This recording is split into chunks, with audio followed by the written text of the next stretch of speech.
వరమేరి తనయ ప్రబోధకా bishop Katuri ప్రభుదాసయ్యా రండి రండి ప్రభువు సన్నిధికి సంతసముతో దివ్య పెళ్ళిదికి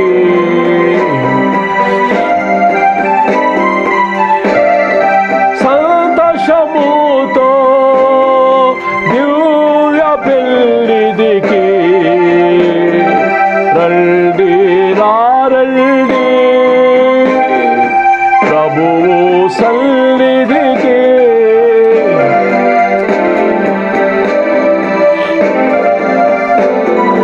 పరుగుడి రండి దైవ జనమా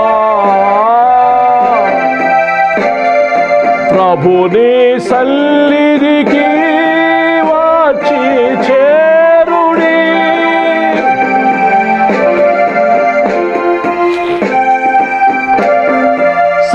సంతోషముతో దేవ్య సన్నిధికి ఆహ్వానితుము దేవుని కుమారుని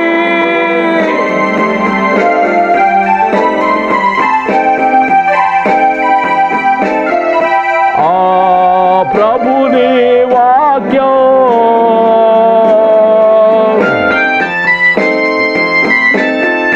మధురం మధురం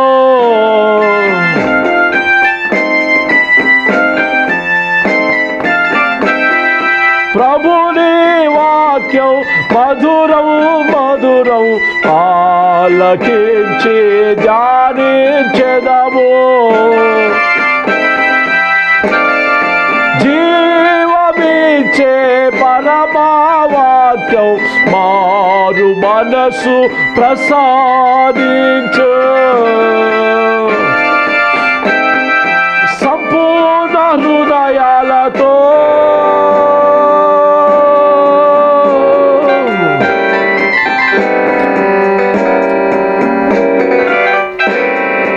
సంపూర్ణ హృదయాలతో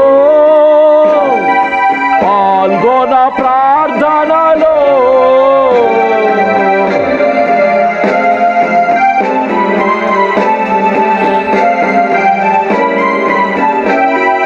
ప్రభుని విందును స్వీకరించి నింపుదము మన హృదయాలను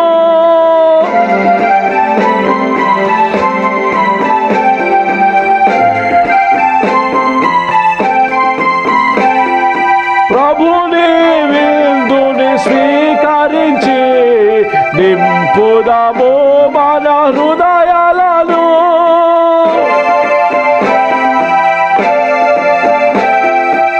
ఆత్మ నింపే అమరా విందు ఆరగించి తరించెదము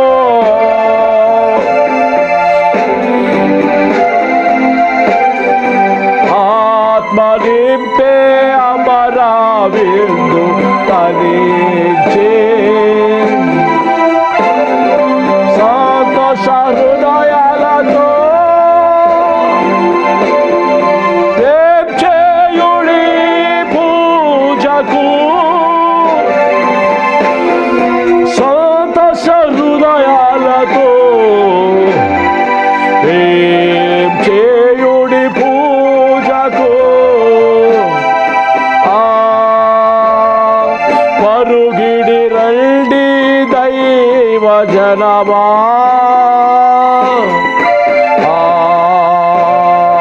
పరుగిడి రండి దైవ జనమా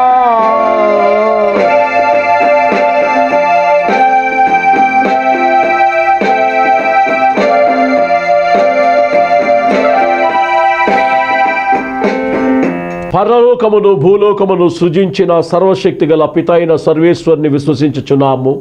అతని యొక్క ఏకసుతుడును మన యొక్క ఏకనాథుడైన యేసుక్రీస్తును విశ్వసించుచున్నాము. ఇతడు పవిత్రాత్మ వల్ల గర్భమున కన్యమరియము నుండి పుట్టెను. ఫోన్స్ ఫిలాతుని అధికారమునకు లోనై పాటుపడి శిలువ మీద కొట్టబడి మరణము పొంది సమాధిలో ఉంచబడెను. పాతాళమునకు దిగి మూడవ నాడు చనిపోయిన వారలలో నుండి లేచెను. పరలోకమునకు ఎక్కి సర్వశక్తి గల పితైన సర్వేశ్వరుని కుడి ప్రక్కన కూర్చుని ఉన్నాడు. అక్కడి నుండి జీవించు వార్లకును చనిపోయిన వార్లకును తీర్పు చేయుటకు వచ్చెను. పవిత్రాత్మను విశ్వసించుచున్నాను. పరిశుద్ధ క్యాథలిక్ సభను పునీతుల సంబంధ ప్రయోజనమును విశ్వసించుచున్నాను. పాపములు మన్నింపను విశ్వసించుచున్నాను. శరీరం యొక్క ఉత్థానమును విశ్వసించుచున్నాను. నిత్య జీవమును విశ్వసించుచున్నాను. ఆమేన్. పవిత్రుడు ప్రియసుతుడు సర్వేశ్వరుడు హేరాళమైన దీవెనలు ఇచ్చి అపద్రాక్షములు ఇచ్చి ఆత్మీయ ఆనందము శాశ్వత దీవెన ఈ 2025వ సంవత్సరమున మరి యొక్క 4వ ఎపిసోడ్లో భాగముగా మన క్రొత్త నిబంధనలో నుంచి మన ప్రకటన గ్రంథము దర్శన గ్రంథము 21వ అధ్యాయము మరి 18 నుంచి వేదపట్నముగా చదివేదము. వేదపట్నాన్ని చదువుదాం. దయచేసి వినండి.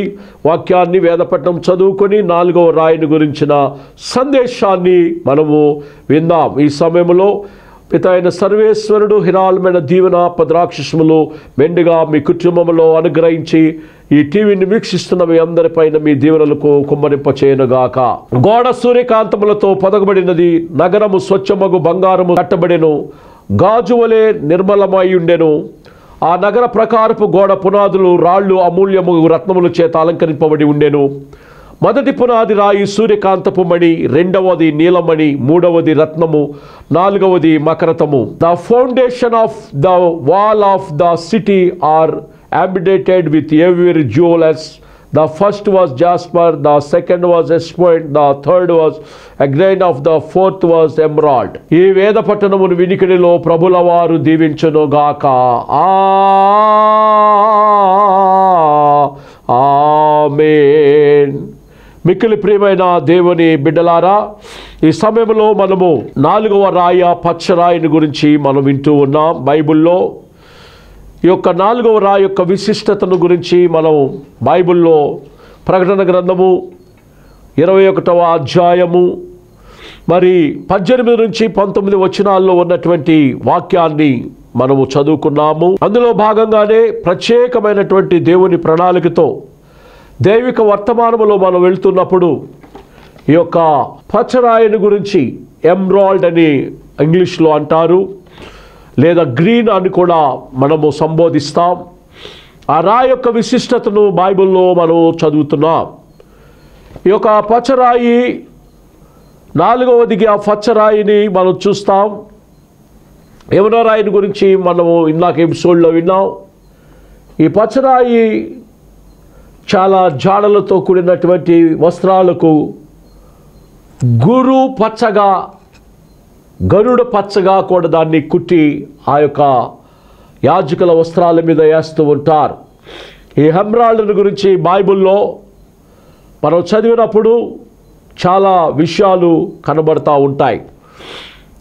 వాక్యానుసారమైనటువంటి నిబద్ధతతో కూడినటువంటి ఆ రాళ్ళు మరి బైబిల్లో పరలోక పట్టణములో 12 గుమ్మాలలో అలంకరించబడినటువంటి ఆ రాళ్ళ యొక్క విశిష్టతను మనము బైబిల్లో చూస్తూ వస్తున్నాం. బైబిల్ ప్రకారముగా నిర్గమాకాండం 39:11లో చదివినప్పుడు సూర్యకాంత మణుగుల పంక్తి 2వదిగా, గురుత్మాత్మక సూర్యరాయి ఇంద్రనీలముగా పంక్తి 3వది, 4వది రక్త పునాది సులమోను రాయి సూర్యకాంత పంక్తిగా, 4వది వాటి పంక్తులుగా బంగారపు వలలలో మరి పొదిగింపబడిను అని చెప్తూ ఉన్నాడు.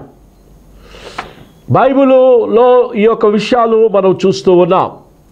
ఈ 39వ అధ్యాయము నిర్గమాకాండములో మనం చదివాం. అదే విధానాన్ని మనం చూసినప్పుడు వాక్యానుసారముగా ప్రకటన గ్రంథములో కూడా ఈ విషయాలను మనము చూస్తూ ఉంటాం. వాక్యానుసారమైనటువంటి దైవ నివృత్తిని, ప్రణాళికాబద్ధమైనటువంటి తీర్మానముతో కూడిన దైవభక్తిని చేయడానికి, పచ్చ ఫలింపు జీవితానికి గుర్తుగా, ఫలభరితమైనటువంటి విధానానికి గుర్తుగా మన వాళ్ళు వాడేవాళ్ళు.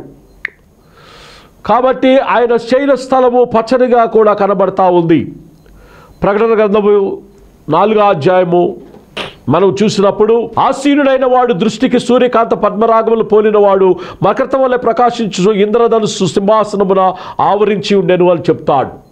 ఇంద్రధనుసు ఆకారములో పచ్చ రంగు కనపడతా ఉంటుంది. ఆ ఇంద్రధనుసు మీరు ఎప్పుడైనా వర్షం వచ్చినప్పుడు ఇంద్రధనుసులో చూడండి, అందులో పచ్చ ఆకారం కనపడుతుంది. ప్రభు అయిన యెహోవా శయనించే స్థలము పచ్చనిదిగా ఉంది. పచ్చతనం అనగా ఆధ్యాత్మిక జీవితాల్లో ఫలించాలి, విశ్వాసులు ఫలించాలి. ఫలితము లేని చెట్టులాగా మానవుడు ఉండరాదని బైబిల్ తెలియచేస్తూ ఉంది. విశ్వాస జీవితంలో ఫలించినటువంటి వారు ఆ 4వ రాయి పచ్చరాయిలాగా ఆ పరలోక పట్టణములో ఏ విధంగా పచ్చరాయిని ఉపయోగించారో, ఆసీనుడైనటువంటి వాడు రాజులకు రాజు ప్రభులకు ప్రభు అయిన యెహోవా తండ్రి మనకి ఇలాగా కనపడుతూ ఉంటాడు ఆ పరలోక రాజ్యంలో. And he had that set was to look upon like A Jasper and a shadowed stone, and there was a red and blow round about the introd. It is shout like unto an emerald అని చెప్పబడతా ఉంది. ఆ పచ్చలో ఉన్నటువంటి ఒక ప్రత్యేకత ఒక విధానం మనము చూస్తూ ఉన్నాం.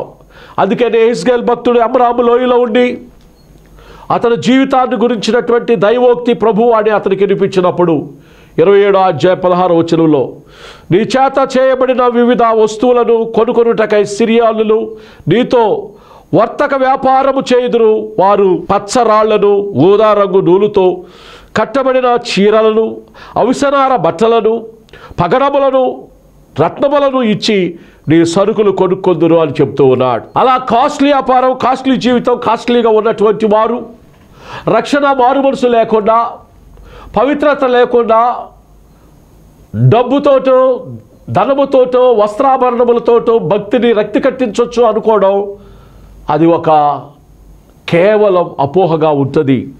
దానితో పాటు దేవుని యొక్క మహిమాన్వితమైన దీనత్వాన్ని కూడగట్టుకున్నప్పుడు ఆ వర్తక వ్యాపారాలు వాళ్ళు చేసే వ్యాపారాలే కానీ, వాళ్ళు జీవించే జీవితమే కానీ ఆశీర్వాదకరంగా ఉంటుందని చెప్పడానికి ఇదొక వాస్తవికమైనటువంటి విషయాన్ని భక్తుడు ఇక్కడ మనకి ప్రస్తావించాడు. ఈ విషయాన్ని తెలియచేశాడు.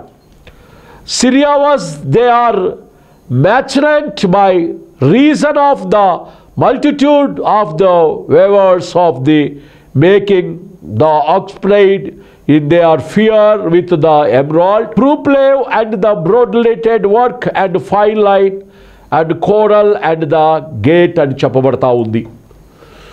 ఈరోజు నీ జీవిత విధానములో నీవు తీసుకున్నటువంటి వాక్యానుసారమైన జీవిత విధానములో దేవుని కొరకు ఒక అలంకరింపబడేటువంటి ఒక పరికరముగా, ఫలభరితమైనటువంటి ఒక రాయిగా నువ్వు ఆయన మందసములో, ఆయన టెబర్నికల్ అనగా ఆయన బలిపీఠం దగ్గర ఉండాలని బైబిల్ మనకి చెప్తున్న వాస్తవిక సత్యం. యెహెజ్కేలు గ్రంథం 28:13 అంటున్నాడు, దేవుని తోట ఏదెన్లో నీ ఉంటివి. చాలామంది చాలా సంఘాలు మారుతూ ఉంటారు, సంఘాలకు వెళ్తూ ఉంటారు, కానీ ఆ సంఘము దేవుని తోట అయిన ఏదేనని. Is also any denomination can the church meal that your garden of the Eden you like. నువ్వు ఏ డినామినేషన్లో ఉన్నా, ఏ సంఘంలో ఉన్నా, ఏ శాఖలో పనిచేస్తున్నా, అది దేవుని సంఘం అనేది ఒక ఏదేని తోట అని. అందులో మాణిక్యము, గోమేదకము, సూర్యకాంతమణి, రక్తవర్ణపు రాయి, సులోమాను రాయి, మకరతము, నీలము, పద్మరాగము, మాణిక్యము అను అమూల్యము రత్నములతో బంగారముతో నీవు అలంకరింపబడి ఉన్నావని, నీవు నియమించబడిన దినములలో పిల్లల గురువు వాయించువారు నీకు సిద్ధమైరి అని, అభిషేకముతో కూడినటువంటి దేవుని మహిమను కాంక్షించే విధానాన్ని నువ్వు చూడాలని ఈ రాళ్లను గురించి చెప్తూ వచ్చాడు. చాలామంది ఈ విషయాలు గుర్తించరు. నూతన యెరూషలేము అనే పట్టణంలో ఈ రాళ్ళు ఉంటాయి. ఈ రాళ్లతో కూడినటువంటి వాక్యం నువ్వు వింటున్నప్పుడు ఒక రకమైనటువంటి ఆనందాన్ని శారీరకంగా నీకు అనిపించకపోవచ్చు, కానీ నువ్వు పచ్చని ఒలివ తోట వలె గెత్సేమని తోట లాంటి సంఘములో ఉండి నువ్వు ప్రార్థించినప్పుడు ఆశీర్వదించబడతావు. అందుకని యోబు గ్రంథములో యోబు భక్తుడు అంటున్నాడు, వారి కాలము రాకముందే అది జరుగును, అప్పుడే వారి కొమ్ము వాడిపోవును. పచ్చగా ఉండవలసినటువంటి వారు, దేవునిలో ఫలించాల్సినటువంటి వారు ఫలించకుండా వాడిపోవడానికి గల కారణం, రీజన్ ఏమిటాయా అంటే ప్రార్థన లోపించటం, భక్తి లోపించటం, నీతి లోపించటం, యథార్థత లోపించటం, కాబట్టి పాపం అనేది పెరిగిపోవటం, లోకానుసారమైన పాపం జీవితంలో వావి వరుస మరసి పాపాన్ని చేయడం, అందువలన పచ్చగా ఒలీవ మొక్కలాగా ఉండవలసిన వారు ఏమైపోతున్నారయ్యా అంటే వాడిపోతూ ఉన్నారు. దేవుని యొక్క ప్రణాళికలో జీవించలేక అనేకమైన అవివేక విచారాలతో వారి జీవితము వేదనలకు గురైపోతూ ఉంది. పర్వతముల పంక్తి అని దానికి మేత భూమి ప్రతి విధమైన పచ్చని మొక్కలను అది వెదుకును, గురిపోతూ నీకు లోబడుటకు సమ్మతించును, అది నీ శాసనములలో నిలుచును అంటాడు. ఈ యొక్క 39వ అధ్యాయంలో ఈ మాట చెప్తున్నాడు యోబు గ్రంథములో. పర్వతముల పంక్తి దానిని మేత భూమి ప్రతి విధమైన పచ్చని మొక్కలను అది వెదుకును అంటాడు. పట్టణపు కోలాహలము అది తిరస్కరించి తోలువాని కేకలు అది వినును. నేను అరణ్యములో దాని ఇల్లుగాను ఉప్పు పర్రగా దాని నివాస స్థలముగాను నియమించితిని. విడవబడిన వారు పచ్చని ఒలివ కొమ్మ వలె పచ్చని ఫలభరిత జీవితాన్ని జీవించాల్సినటువంటి వారు అలా లేకుండా ఉన్నప్పుడు వారి జీవిత విధానం, వారి కుటుంబ సాఫల్యం, వారి యొక్క పరిస్థితి ఎలా ఉంటుందయా అంటే ఓడిపోయినటువంటి వాడిపోయిన స్థితిగా మారిపోతుందని బైబిల్ చెప్తా ఉంది. వాక్యానుసారమైన జీవితంలో ఆ 4వ రాయి పచ్చని రాయి చాలా విలువ కలిగినదిగా కనబడుతుంది. దాన్ని అలంకరించారు, యూదులు అలంకరించుకున్నారు, 12 గోత్రం వారు అలంకరించారు, పచ్చని దుస్తులపై ఒక ప్రేమను పెంచుకున్నారు, ఆధ్యాత్మికమైనటువంటి ఆశీర్వాదాలతో నింపబడ్డారు. ఇర్మియా భక్తుడు తమ అనుంగ శిష్యులైన బారూకుతో మాట్లాడుతూ ఇర్మియా గ్రంథం 3వ అధ్యాయం 13వ వచనములో, నీ దేవుడైన యెహోవా మీద తిరుగుబాటు చేయుచు నీ మాటను అంగీకరింపక ప్రతి పచ్చని చెట్టు క్రింద అన్యులతో కలిసి కొనుటకు నీవు ఇటు అటు పోయి నీ దోషములు ఒప్పుకొనుము, ఇది యెహోవా వాక్కు అంటాడు. ఒక పచ్చ వస్త్రములు వేసిన పచ్చ రంగుతో ఉన్న ఇళ్లకు పచ్చ రంగుతో ఉన్నటువంటి ఒక రకమైనటువంటి హోదా, ఒక రకమైన యుగోనెస్ అనేది కనపడతా ఉంటుంది తెలియకుండానే. అలాగే కొంతమంది ఇశ్రాయేలు ప్రజలలో చాలామంది అవన్నీ ధరించుకున్నప్పుడు కామోద్రేకములుగా ఇంద్రియ నిగ్రహము లేని పనులు చేసుకుంటూ దేవుడైన యెహోవాకు మీద తిరుగుబాటు చేయించు, సృష్టికర్త మీద తిరుగుబాటు చేయించు, అందులో ఇది ఉంది ఇందులో ఇది ఉందని వీడికి ఏం తెలియపోయినా చదువుకోడు, ప్రార్థనా జీవితం గురించి తెలియదు, డిబేట్ అంటాడు. హేతువాదులు కూడా తెలియకుండా ఏయో మాట్లాడేస్తారు. అనంతుడు, నిత్యుడు, స్వయంభవుడు, అమరుడు, ఒక్కడే దేవుడని వాళ్ళకి తెలియదు. ఏదేదో రకాలైన పెట్టుకొని మాట్లాడుకుంటా బ్రతుకుతూ ఉంటారు. అట్లాంటి వారి కోసం దేవుడైన యెహోవా ముందుగానే ఈ ప్రవక్త అయిన ఇర్మయాతో తన అనుంగ శిష్యుడైన బారూకుకి కొంత డిస్కషన్ జరుగుతూ ఉన్నప్పుడు ఆ డిస్కషన్లో ఈ మాట చెప్తా ఉన్నాడు. Only acknowledged that equality that thou hast transferred against the lord thy god and hast secreted their voice to the strength under every green tree, and I have not obedient my voice, said the Lord. చూసావా, నీ దేవుడైన యెహోవా మీద తిరుగుబాటు చేయించు, నా మాటను అంగీకరించక ప్రతి పచ్చని చెట్టు క్రింద అన్యులతో కలిసి కొనుటకు నీవు అటు అటు పోయి నీ దోషమును ఒప్పుకొనుము, ఇది యెహోవా వాక్కు. భ్రష్టులకు పిల్లలారా తిరిగిరండి, నేను నీ యజమానుడను, ఇది యెహోవా వాక్కు. ఒకానొక పట్టణములో నుండి ఒకానొక కుటుంబంలో నుండి 2 గాను మిమ్మును తీసుకొని సియోనుకు రప్పిస్తాను. సియోను అనగా అనుభవం. సియోనులో స్థిరమైన పునాదిలో నిన్ను పెడతాడు. పచ్చన ఒలివ చక్కగా ఉండవలసినటువంటి నీవు, చెట్టుగా ఉండవలసిన నీవు ఒకవేళ తప్పిపోయి ఉంటే, ఒకవేళ లోకములో కలిసిపోయి ఉంటే, ఒకవేళ లోకానుసారమైనటువంటి పరిస్థితులకు, ఆర్థిక పరిస్థితుల వల్ల నీ ఆధ్యాత్మికతను అమ్ముకొని పచ్చ జీవితాన్ని కోల్పోయి మోడు బారిపోయినటువంటి ఒక రంగులో నీవు ఉంటే, అలా రంగులో ఉండకూడదని ఇశ్రాయేలీల 12 గోత్రాలకి 12 రత్నాలతో అలంకరించి ఆ 12 పునాదులకు ఆ 4వ రాయిగా పచ్చరాయిని వేసినట్టుగా నీ జీవితంలో ఆ పరిశుద్ధతకు, ఆ పవిత్రతకు, ఆ అభివృద్ధికి గుర్తైనటువంటి ఆ పచ్చను నువ్వు కలిగి ఉండాలని ప్రభువారు కోరుకుంటా ఉన్నారు. ఈరోజు ఈ 4వ రాయిని గురించి నువ్వు వింటూ ఉన్నావు. ఇదేదో కేవలం ఏదో వ్యక్తిగతంగా మాట్లాడే వాక్యాలుగా నువ్వు అనుకోవద్దు. సొలొమోను రాసినటువంటి పరమగీతములో ఆయన అంటాడు 1వ అధ్యాయం 16వ వచనములో, నా ప్రియులారా నీవు సుందరవి నీ కన్నులు గువ్వ కండ్లు. నా ప్రియుడు నీవు సుందరుడవు, అతి మనోహరుడవు, నీ శయన స్థలము పచ్చని చోటు అంటాడు. నా ప్రియుడు నీవు సుందరుడవు, అతి మనోహరుడవు, మన శయన స్థానము పచ్చని చోటు. మన మధిరములు ధూలములు దేవదారు మ్రానులు, మన వసములు సరళపు మ్రానులు. ప్రియుడైన యేసుక్రీస్తు ప్రభు యొక్క ప్రియుడైన ప్రభు అయిన యెహోవా యొక్క శయన స్థానము పచ్చని చోటు. Behold, those art fear, my beloved. Why the present also our bed is green. చాలామంది గ్రీన్ మ్యాట్లు కిందేసుకొని పెద్ద పెద్ద ఇళ్లలో నడుస్తూ ఉంటారు. నిన్ను నన్ను సృష్టించిన సృష్టికర్త అయిన యావే యొక్క శయన స్థలం పడుకునే పడక పచ్చని చోటది. అందుకనే ఆ పచ్చని రాయి ఇశ్రాయేలీలు 12 గోత్ర ప్రజలు ధరిస్తారు.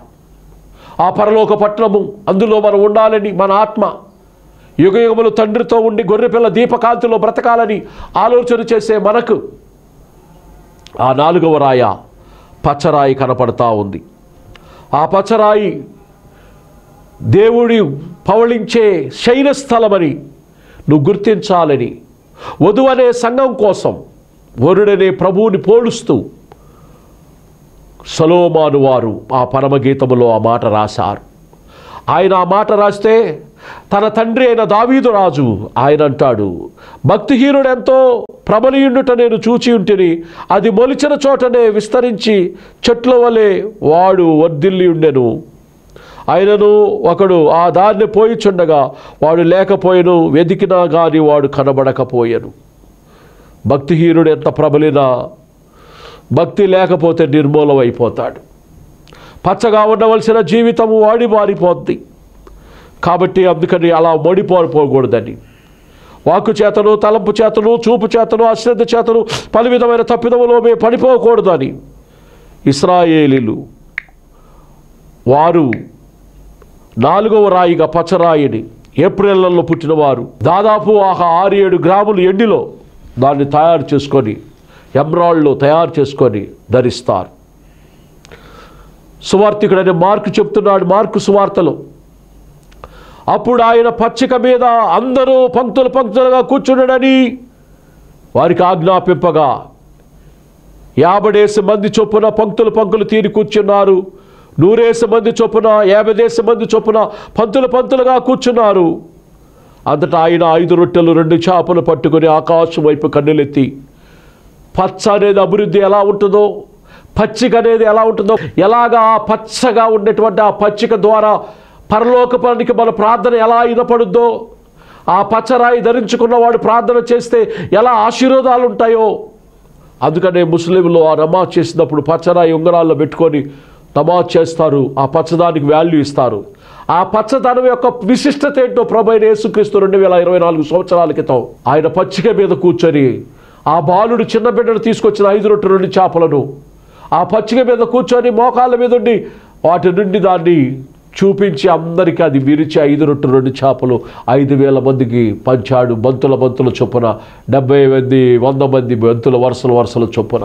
ఒక చిన్న పచ్చని ఒక విత్తనాన్ని భూమి మీద విత్తితే ఎలాంటి ఆశీర్వాదాలు వస్తాయో కళ్ళారా మానవులకు చూపించాలని మనుష్య కుమారుడైన యేసుక్రీస్తు ప్రభువారు తండ్రి నామమున వచ్చిన వాడు ఆయన కార్యాన్ని భూమి మీద అద్భుతాన్ని, తండ్రి అద్భుతం ఎలా ఉంటుందో అలాగా ఆయన బయలుపరిచాడు. అలా వాటిని చూయించాడు. శిష్యులు ఆశ్చర్యపోయారు. శిష్యులు ఓప్లెస్ అని తెలుసుకున్నారు. ఆయన అమ్మడి తిరుగుతూ ఆయన మెడికల్స్ చూస్తున్నావు కానీ ఆయన ముందు మనకు విశ్వాసం లేదే అని ఆ 12 గంపలు 12 మంది మనమేరా సాదృశ్యం అని ఒక్కొక్కరు ఒక గంప నెత్తి మీద పెట్టుకొని వెళ్ళిపోతూ పచ్చని ఒలీవ లాంటి జీవితానికి దూరం అవుతున్నామని అల్ప విశ్వాసాన్ని విశ్వాసంగా పురికొల్పుతూ పచ్చని శయన స్థలము కలిగిన ప్రభు అయిన యేసుని వెంబడిస్తూ ఆయన కార్యాలను అనేకులకు చెప్పుకుంటూ జీవించారు. అందుకనే జ్ఞాని అయినటువంటి సొలొమోను అలా చెప్పి ఉంటే కొత్త నిబంధనలో అపోస్తులైన పౌలు గలతీయులకు రాసిన పత్రిక 9వ అధ్యాయం 3వ వచనములో ఆయన చెప్తున్నాడు, ప్రాణము గల సమస్త చరములను నీకు ఆహారమగును, పచ్చని కూర మొక్కలను ఇచ్చినట్లు వాటిని మీకు ఇచ్చుచున్నాను. అందుకే ఎవరికైనా రక్తంలో హెచ్బి తగ్గిపోతే, రబ్బాయ్ ఆకుకూరలు తిను, తోటకూర, పాలకూర, చుక్కకూరలు ఎన్ని తినయ్యా, గ్రీన్ పెట్టు, దొండకాయ బెండకాయ తిను అని చెప్తారు. ఎందుకంటే రక్తానికి దేహాన్ని అభివృద్ధి చేయి ఈ ఆకుకూరలు, కూరగాయలు కాబట్టి, పచ్చని కాబట్టి. ఇక్కడ అంటున్నాడు అపోస్తలుడైన పౌలు, every moving things that liveth shall be made for your, even also the green బియర్ have I given you all things. ప్రాణమగల సమస్త చరములను మీకు ఆహారమగును, పచ్చని కూర మొక్కలను ఇచ్చినట్లు వాటిని మీకు ఇచ్చుచున్నాను అని చెప్తూ ఉన్నాడు. ప్రియ దేవుని బిడ్డలారా, ఇశ్రాయేలులు నిష్ఠాగరిష్ఠతో 4వ రాయి పచ్చరాయ, పరలోకమునకు గుర్తనే ఆ పచ్చరాయిని, ఆ రాయిని వారు ధరించి ఆ పరలోక పట్ట 12 గుమ్మాల్లో ఆ 4వ రాయి యొక్క విశిష్టతను గురించి కొనియాడుతూ దేవుని ప్రణాళికతో పచ్చని సరైన స్థలము కలిగిన దేవుణ్ణి గణపరుస్తూ జీవించారు. అట్టి జీవితములో పితైన సుతుడు సర్వేశ్వరుడు మీకు అనుగ్రహించి దీవించునుగాక. అదోనై యెహోవా మెస్సియా ప్రభుల వారు మీతో వచ్చునుగాక. ఆమేన్. ప్రార్థించుదాము.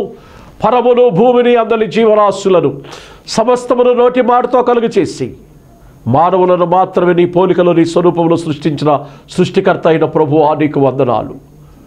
మీరు భూమిని అభివృద్ధి పొంది భూగోళంలో వచ్చుకొని భూమిలో ఉన్న మంచి పదార్థం తిని ఈ భూమిలో ఉన్న మడుగులు, మాణిక్యములు, వైడూర్యాలు, వెండి బంగారములు, వెలగలిగిన వస్తువులు లాంటివి ధరించుకొని నిత్యానందముతో కుటుంబాలుగా అభివృద్ధి పొంది కొంత సమయాన్ని నాకు ఇచ్చి నీ హృదయంలో నాకు చోటిచ్చి హృదయపూర్వకంగా నన్ను సేవించమని మీరు వాగ్దానం చేశారు. అందుకే ఆ పరలోక పట్టణానికి 12 గుమ్మాలు 12 రత్నములతో అలంకరించబడి ఉండగా ఆ 4వ రత్నము పచ్చరాయిని గురించి సందేశాన్ని మీకు ప్రభువా మీరు మాకు అందించారు. వినిన వాక్యాన్ని హృదయంలో పదిలపరిచి హృదయానుసారముగా వాక్యానుసారముగా జీవించే కృపను ప్రతి వారికి అనుగ్రహించమని పవిత్రుడు ప్రేసుతుడు సర్వేశ్వరుని ద్వారా ప్రార్థిస్తున్నాము పరమ తండ్రి. ఆమేన్. పరలోకమందున్న మా తండ్రి, మీ నామం పూజించబడునుగాక, మీ రాజ్యం వచ్చునుగాక, మీ చిత్తం పరలోకమందు నెరవేరినట్లు భూలోకమందు నెరవేరునుగాక. నాటికి కావలసిన అన్నం నేటికి మీరు మాకు దయచేయండి. మా యొద్దనప్పుడు వారిని మేము మన్నించిన ప్రకారం మా పురుణముదా మన్నించండి. మమ్ము శోధనలు రాజ్యం, శక్తి, మహిమ నిరంతరము మీరై ఉన్నారు. ఆమేన్. పితా పుత్ర పవిత్రాత్మని ఐక్యతతో ఒకరిలో ఒకరు ప్రేమానురాగములతో సఖ్యతతో సమాధానముతో జీవించండి. ఏలిన వారు మీతో వచ్చునుగాక. ఆమేన్. Thank you.